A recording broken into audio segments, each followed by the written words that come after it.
Hai, apa khabar semua? Bismillahirrahmanirrahim.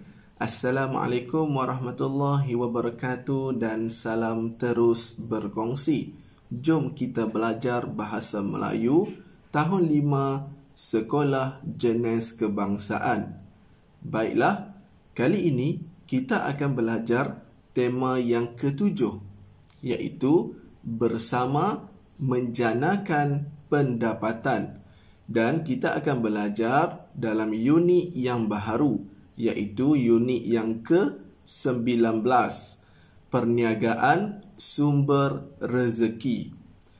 Jadi, adik-adik sekalian bolehlah merujuk buku teks Bahasa Melayu tahun 5 Sekolah Jenis Kebangsaan pada muka surat 123. Baiklah, standard kandungan yang kita akan belajar kali ini ialah 1.2, iaitu bertutur untuk menyampaikan maklumat dan idea bagi pelbagai tujuan. Seterusnya, standard pembelajaran pula yang kita akan belajar kali ini juga merupakan kandungan asas dalam dokumen penjajaran kurikulum versi 2.0 bagi subjek Bahasa Melayu tahun 5 Sekolah Jenis Kebangsaan, iaitu 1.2.1 bertutur untuk menyatakan pertimbangan dan keputusan tentang bahan multimedia secara bertata susila mengikut konteks. Baiklah, objektif pembelajaran yang kita ingin capai dalam pembelajaran kali ini ialah murid-murid dapat bertutur untuk menyatakan pertimbangan dan keputusan.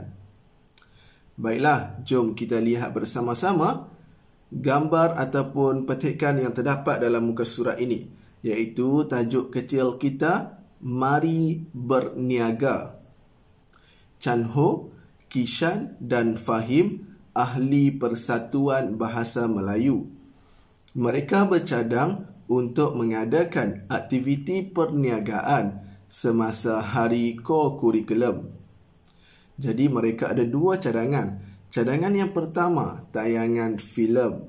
Bayaran RM10, keperluan peralatan tayangan filem yang akan ditayangkan dan tiket.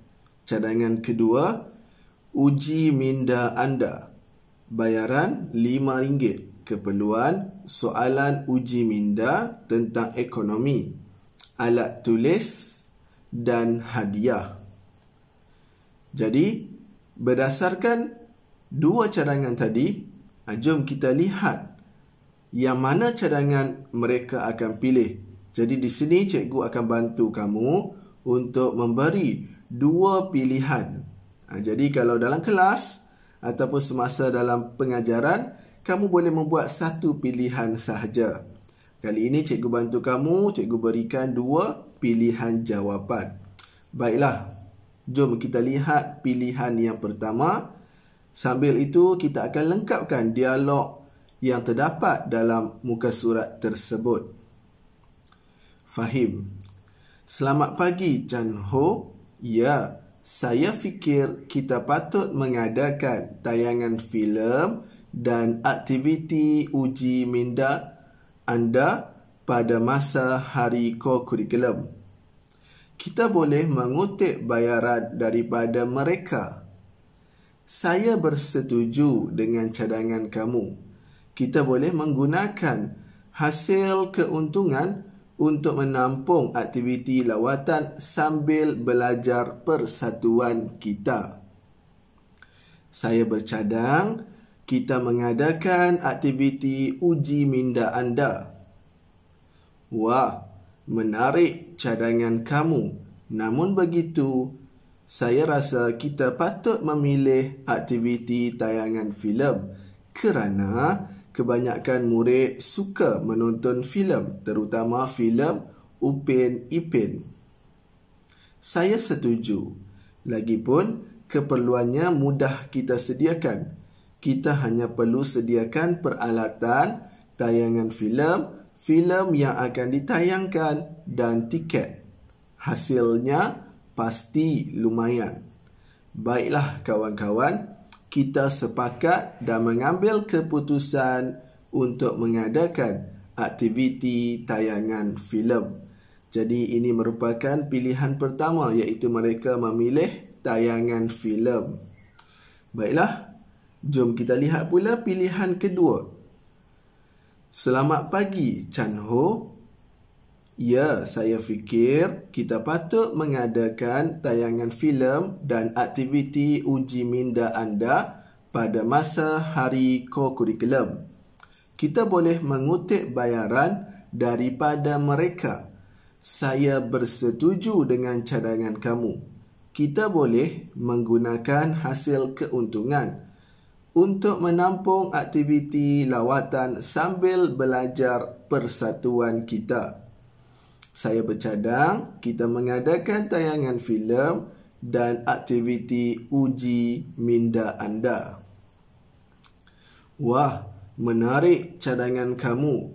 Namun begitu, saya rasa kita patut memilih aktiviti uji minda anda kerana kebanyakan murid suka aktiviti yang mencabar minda mereka. Saya setuju. Lagipun keperluannya mudah kita sediakan. Kita hanya perlu menyediakan soalan uji minda tentang ekonomi dan hasilnya pasti menguntungkan kerana kita tidak memerlukan modal yang besar. Baiklah kawan-kawan, kita sepakat dan mengambil keputusan untuk mengadakan aktiviti uji minda anda. Baiklah, jadi itu merupakan dua pilihan yang boleh mereka lakukan. Jadi kamu semasa dalam kelas buat satu pilihan sahaja yang mana kamu akan pilih. Jadi itu sahaja pembelajaran kita untuk kali ini. Diharapkan apa yang kita belajar dapat memberi manfaat, seterusnya membantu kamu untuk meningkatkan penguasaan kamu dalam subjek Bahasa Melayu. Semoga kita berjumpa lagi dalam pembelajaran yang akan datang. Sekian, terima kasih. Bye-bye.